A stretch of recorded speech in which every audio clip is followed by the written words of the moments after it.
Movie की शुरुआत होती है और हमें पानी में एक सबमरीन दिखाई जाती है। उसके अंदर दो आदमी दो अलग तरह की चाबियों को जोड़कर एक कमरे को खोलते हैं जिसमें उन्होंने बहुत बड़े एआई सिस्टम को रखा हुआ था। ये एआई सिस्टम ऐसा था जो दुनिया में होने वाली किसी भी मुसीबत से इन्हें बचा सकता था।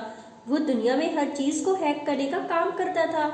अब जब वो लोग उस एआई सिस्टम को चलाकर कमरे से बाहर आते हैं तो उन्हें अपने पास एक और सबमरीन आने का सिग्नल मिलता है जो बहुत तेजी से उन्हीं की सबमरीन की तरफ आ रही थी। और वो लोग अपने कैप्टन को उस सबमरीन के पास एक मिसाइल छोड़ने को कहते हैं, मगर जैसे ही उनका छोड़ा हुआ मिसाइल उस सबमरीन के पास जाता है वो गायब हो गई थी। तभी वो अपनी मिसाइल को वापस लाने का कहते हैं, मगर अब वो उन्हीं के सबमरीन की तरफ बढ़ रहा होता है। और ये देखकर कैप्टन डर जाता है और हैरान हो गया था। उसे ऐसा लग रहा था कि शायद उन्हें किसी ने हैक कर लिया है। दरअसल ये काम उनके ही एआई का था जिसने उनके सिस्टम को हैक कर लिया था। वो मिसाइल अब उन्हीं की सबमरीन से आकर टकरा गई थी और जिसकी वजह से सबमरीन पूरी तरह से तबाह हो जाती है और सभी ऑफिसर्स भी मारे जाते हैं। उनका एआई सिस्टम भी पानी में डूब गया था और उनके ऑफिसर्स जो मर गए थे उनकी लाशें पानी में तैर रही होती है और ऊपर आने लगती है और उनके गले में हम लटकी हुई उन्हीं चाबियों को देखते हैं जो एआई सिस्टम के कमरे की चाबियां थी। और इसके बाद में हमें एक आदमी एथॉन को दिखाया जाता है जिसके पास एक पोस्टमैन कुछ लेकर के आया था। और यहाँ पर हमें एथॉन के बारे में बताया जाता है कि वो पहले एक बहुत बड़ा चोर था जो गैब्रियल नाम के आदमी के साथ मिलकर काम किया करता था।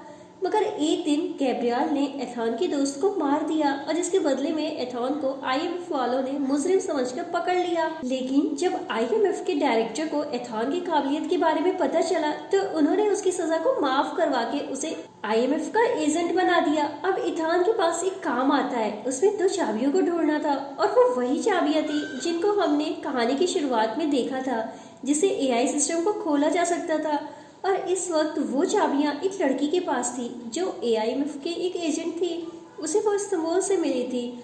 उस लड़की के ऊपर 5 करोड़ का इनाम भी था। एथॉन को अब वो चाबियां किसी भी कीमत पे ढूंढनी थी। और दूसरी तरफ हमें वही लड़की दिखाई जाती है जिसके पास चाबियां थी।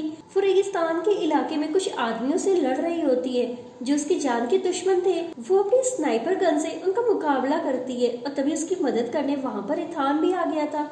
लेकिन उस लड़की के पास जैसे ही एथॉन जाता है वो लड़की मर गई थी। और इसके बाद में हमें एक मीटिंग दिखाई जाती है जहाँ पर सभी आईएमएफ के ऑफिसर्स बैठे एक एजेंट से मीटिंग कर रहे होते हैं और वो एजेंट इन्हें यहाँ पर एक एआई सिस्टम के बारे में बताता है जो अब खुद से काम करने लगा है। इनको बहुत ही तबाहियों के रिकॉर्ड्स भी मिले हैं मगर कहीं पर भी एआई का नाम नहीं था कि उसकी वजह से ये सब कुछ हो रहा है।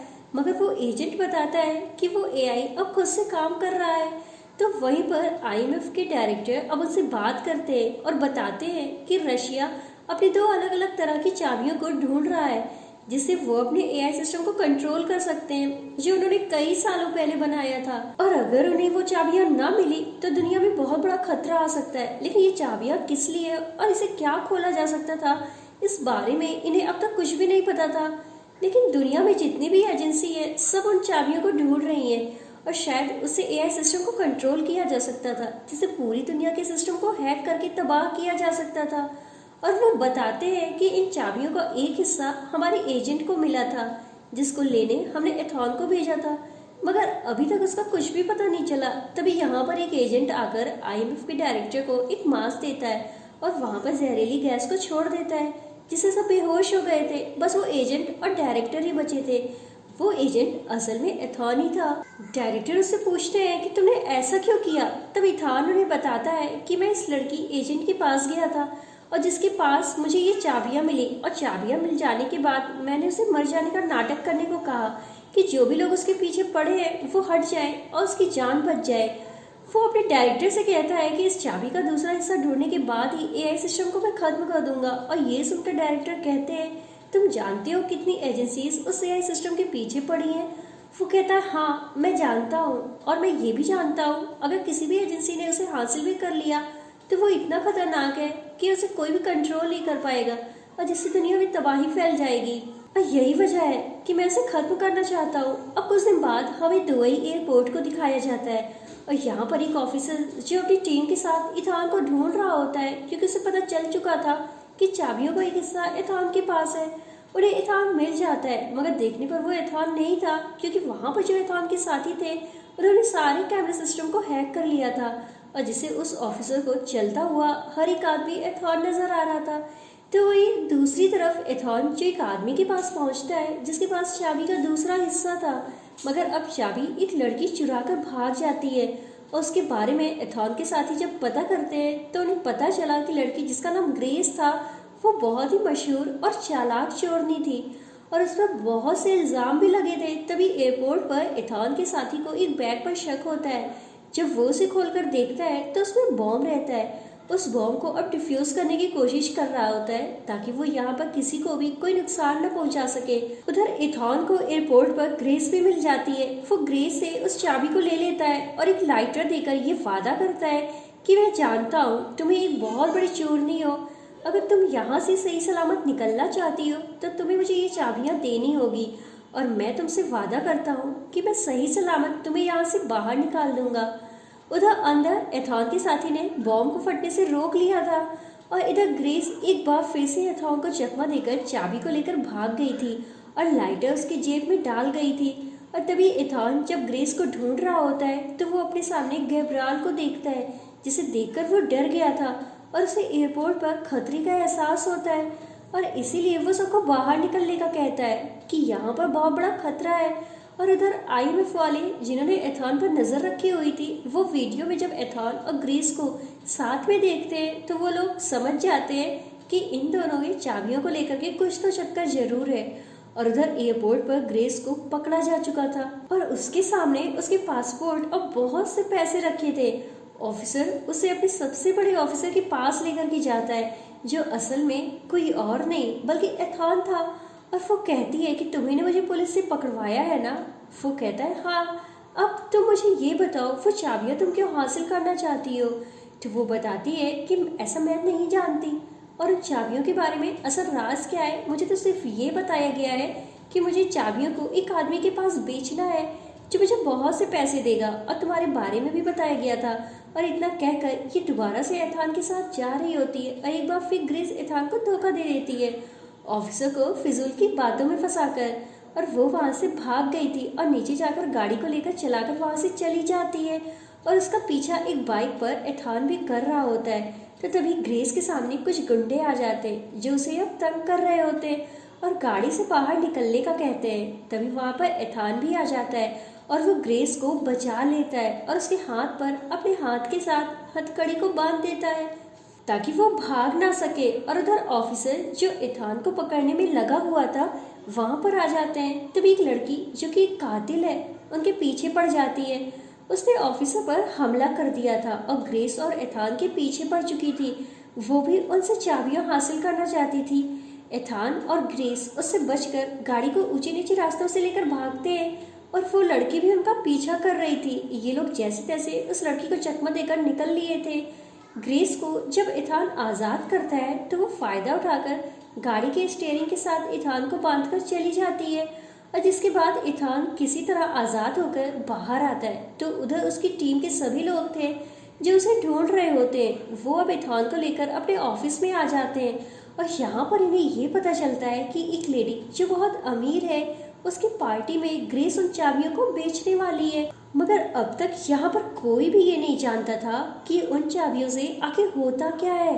एथान का एक साथी बताता है कि मुझे एयरपोर्ट पर एक बैग में बॉम्ब मिला था जिसको किसी ने AI ने डिजाइन किया था।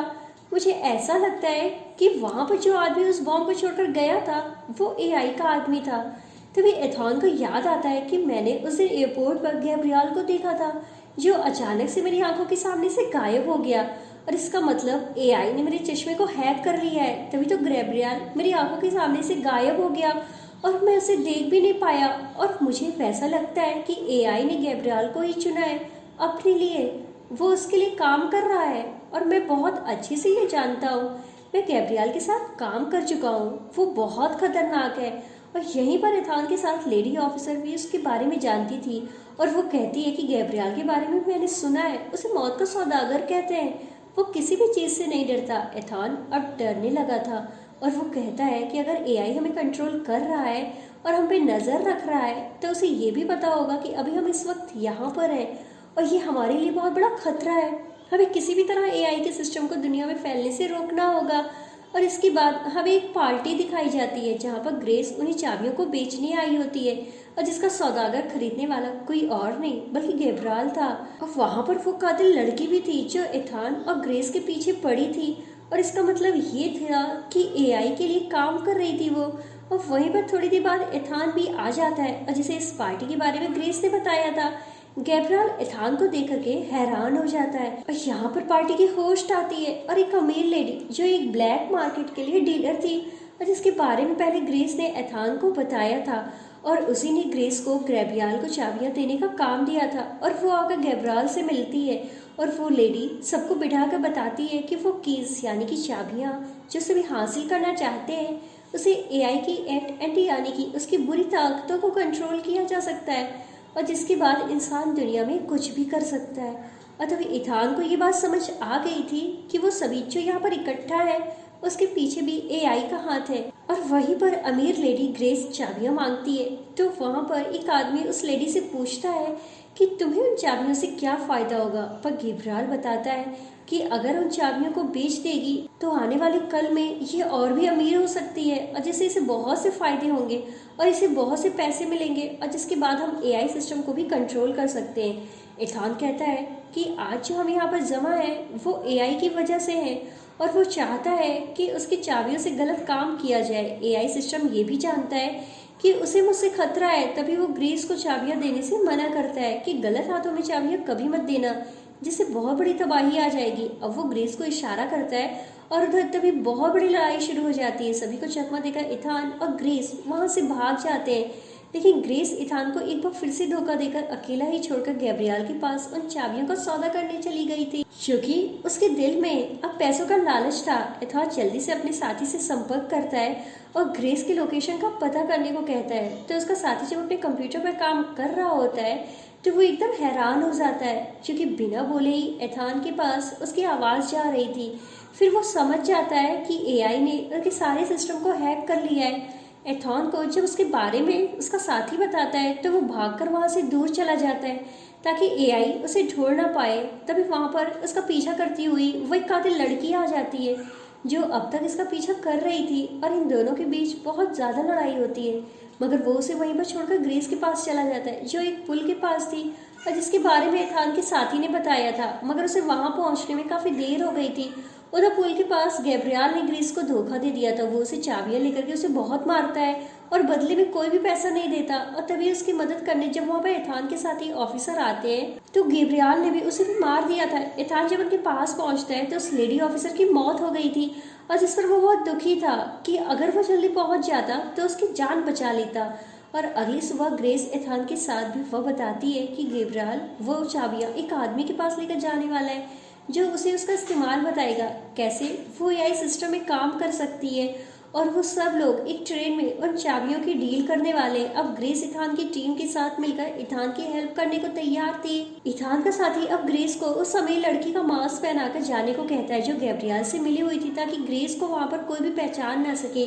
अब उसका साथी वहाँ पर इथान को बताता है कि एआई जानता है कि तुम उसे खत्म करना चाहते हो और उसने जानबूझकर तुम्हारे सामने गैब्रियल को ला करके खड़ा कर दिया है। अगर तुम चाहते हो कि एआई के बारे में कभी भी किसी को कुछ भी ना पता चले और इसका गलत इस्तेमाल ना हो तो तुम्हें सबसे पहले गैब्रियल को खत्म करना होगा और तभी ये सब कुछ मुमकिन हो पाएगा कि एआई का किसी को भी पता ना चले। अगर तुमने पहले एआई को खत्म कर दिया तो सबको उसके बारे में पता चल जाएगा क्योंकि गैब्रियल कभी भी चुप नहीं बैठेगा और एआई फिर से जिंदा हो सकता है। इसलिए पहले गैब्रियल को मारो। और वो कहता है मैं वादा करता हूँ मैं ऐसा ही करूँगा, लेकिन जब तक मैं ये ना जान लूँ कि चाबियों से एआई को कैसे कंट्रोल कर सकते हैं, उनका आखिर काम क्या है, मैं तब तक गैब्रियल को नहीं मार सकता। और अब ग्रेस एथान की बात मानकर उस लेडी का मास्क पहनकर जाने के लिए तैयार थी और साथ ही एथान ग्रेस से ये भी वादा करता है कि वो जल्दी ही उसे वहाँ से बचा लेगा। और अगले दिन ट्रेन में गैब्रियल और उसकी सारी टीम थी। गैब्रियल ट्रेन चलाने वाले आदमी को मार देता है और स्पीड को तेज कर देता है ताकि कोई भी उन्हें पकड़ ना पाए। और उधर जब अमीर लेडी ट्रेन के कमरे में जाती है तो सामने अपनी हमशक्ल को देखती है जो कोई और नहीं बल्कि ग्रेस थी। ग्रेस ने उस लेडी को बेहोश कर दिया था और उसे वो चाबियां ले लेती है। और जिसके बाद अब वो उस आदमी के पास जाती है जो उन चाबियों के बारे में जानता था। और यहाँ पर उन चाबियों को खरीदने वाला आदमी कोई और नहीं बल्कि आईएमएफ का डायरेक्टर था। ग्रेस उससे पूछती है कि इन चाबियों से आखिर क्या हो सकता है, तो वो कहता है इस बारे में मैं तो नहीं जानता और इन चाबियों से क्या हो सकता है और क्या नहीं, मगर किसी भी हाल में मुझे ये चाबियाँ चाहिए ताकि हम एआई के बारे में पता कर सकें। और तभी ट्रेन में दूसरी तरफ गैब्रियल एक एजेंट से मिलता है जो सिस्टम एआई के बारे में जानता था। गैब्रियल उससे पूछता है कि तुम सिस्टम के बारे में क्या जानते हो, तो एजेंट बताता है कि कुछ सालों पहले रशिया ने एक सिस्टम बनाया था जिसे एआई का नाम दिया गया और ये सिस्टम उन्होंने अपने एक सबमरीन में शुरू किया था। और ये एजेंट उसी बारे में बता रहा था जो हमें कहानी की शुरुआत में देखा था। उन्होंने अपने एआई सिस्टम को ऐसे डिज़ाइन किया था कि वो बहुत ही शानदार था। वो अपने बारे में खुद ही पता कर लेता था कि क्या सही है और क्या नहीं, और इसी बात का फ़ायदा उठाकर उस एआई सिस्टम ने उस सबमरीन को ख़त्म कर दिया और उसे ऐसे डिज़ाइन किया गया कि वो खुद ब खुद अपने अंदर नई नई तब्दीलियाँ लाता है। गैब्रियल उस एजेंट से पूछता है इस बारे में और कौन जानता है, तो वो कहता है मैं, तुम और तुम्हारे पीछे खड़ी वो लड़की, और कोई भी नहीं जानता। और तभी गैब्रियल ने उस एजेंट को मार दिया था। और गैब्रियल के पीछे जो लड़की खड़ी थी वो वही कातिल लड़की थी जो उसके साथ मिलकर काम किया करती थी। अब गैब्रियल उस लड़की को भी मारना चाहता था लेकिन वो उससे बचकर भाग जाती है और इसी दौरान वो बहुत ज़्यादा जख्मी हो गई थी। और उधर दूसरी तरफ ग्रेस जो अमीर लेडी के रूप लेकर के आई थी आईएमएफ के डायरेक्टर से उन चाबियों का सौदा कर रही थी, तो वो पूछती है कि इसके बदले में अब मुझे तुम कितने पैसे दोगे, तो वो कहता है जितने भी तुम मांगो। ग्रेस जब उसके हाथ में वो चाबियाँ देती है तो आईएमएफ के डायरेक्टर खुश हो जाते हैं और कहता है कि इसे में पूरी दुनिया को तबाह किया जा सकता है। और ये सुनकर ग्रेस डर गई थी और वो उन चाबियों को फिर से ले लेती है और वो जान चुकी थी कि इन चाबियों को किसी के गलत हाथों में देने से बहुत बड़ी तबाही हो सकती है। बाहर एथान को दिखाया जाता है जो एक बहुत बड़ी पहाड़ी पर अपनी बाइक पर था और उसका साथी उसे वहां से छलांग लगाने को कहता है जो सीधा ट्रेन में जाकर गिरेगा, और वो उस पैराशूट पहनने को कहता है। एथान को यहाँ से छलांग लगाने से डर तो लग रहा था, मगर जब उसे अपनी पुरानी दोस्त और लेडी ऑफिसर की याद आती है जिसको गैब्रियल ने मार दिया था, मगर अब वो ग्रेस को ऐसे मरने नहीं देना चाहता था और इसीलिए उसे बचाने की खातिर वो कूद जाता है ट्रेन के अंदर भी। और अब जो अमीर लेडी थी उसको भी होश आ गया था और इसी वजह से ग्रेस की असलियत भी अब सबको पता चल जाती है। और वो जब वहाँ से अब भाग रही होती है तो उस लेडी का एक आदमी उसे पकड़ लेता है और उसने चाबी को छीन भी लिया था। जब वो उसे मारने ही वाला था तभी वहाँ पर सही वक्त पर इथान आ जाता है, लेकिन वहाँ से वो चाबी अब गैब्रियल को मिल गई थी जो उसे लेकर अब ट्रेन की छत पर आ गया था। एथान उसके पीछे आता है। उन दोनों की ट्रेन पर छत पे बहुत ज़्यादा लड़ाई हो रही होती है, वो एक दूसरे को बहुत बुरी तरह से मार रहे होते हैं। तभी वहाँ पर वही ऑफिसर आ जाता है जो अब तक एथान को पकड़ने के पीछे पड़ा हुआ था और इसी बात का फ़ायदा उठाकर गैब्रियल ने एक ट्रक में छलांग लगा दी थी। और यहाँ पर उस ऑफिसर और एथान को ये बात पता चल गई थी कि वो ट्रेन को नहीं रोक सकते और एथान अब नीचे ट्रेन के अंदर जाता है जहाँ पर ग्रेस उससे माफ़ी मांगती है और बहुत दुखी थी कि वो उसकी चाबियों को नहीं बचा सकी।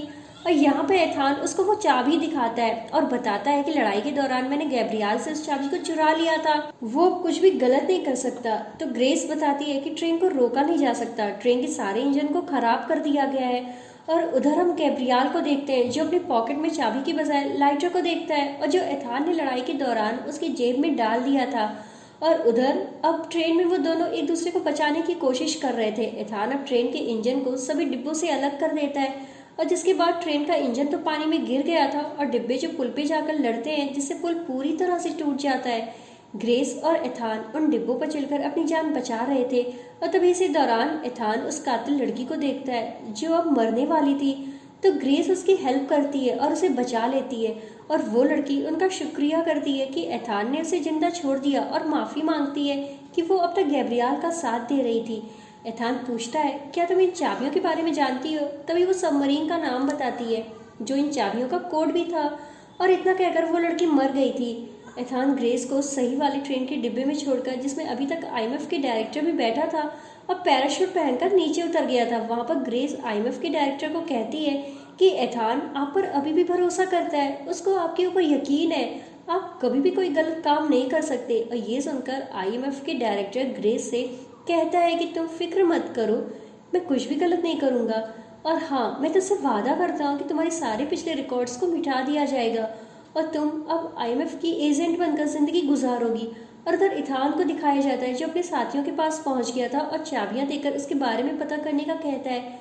यानी कि इथान का सफर अभी शुरू हुआ था और वो दुनिया में आने वाली इस बड़ी तबाही को रोकना चाहता था।